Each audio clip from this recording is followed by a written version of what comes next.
If you want to have greater impact, you first have to decide who you are no longer willing to be. What do I mean by that? We're living in a time with vast amounts of uncertainty. What psychologists are calling an assault of uncertainty, where we may be feeling it at a personal family level, organizational level, maybe in our communities. There are so many unknowns in our jobs, our roles, financially, health-wise, right? And when we face into the unknown, the natural, normal human kind of fight, flight, or freeze response is to retract back into the familiar. And part of that familiar is the way that we've hardwired ourselves in how we've practiced being, how we've defined ourselves. And it's interesting because we can be very successful in some realms of our life and our leadership, and then have a self-identity that holds us back from even greater impact for what's needed in a changing world. For example, today I spoke with an amazing leader who is highly accomplished in the healthcare sector, actually has produced quite a lot of research, well known, and able to see very clearly how he can have greater impact in a kind of clinical manner as well as in a more research-based manner.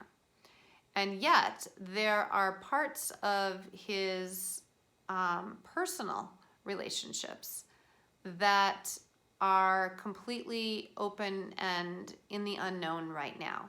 And there's a self-definition that he had around not being good at certain kinds of relationships that then stands in the way of him being able to bridge needed partnerships in the healthcare sector with regards to expanding his impact.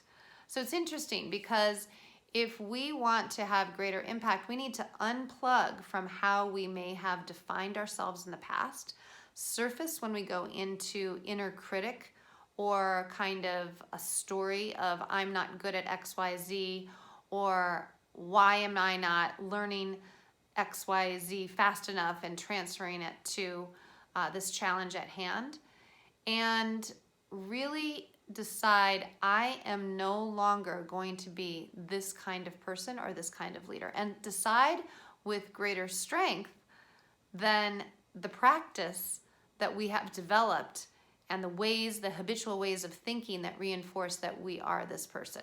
So for example, if you believe you're not creative, if you believe you're not good at forging external partnerships, if you believe that you are not good at kind of brokering in new opportunities, then guess what? You get to be right?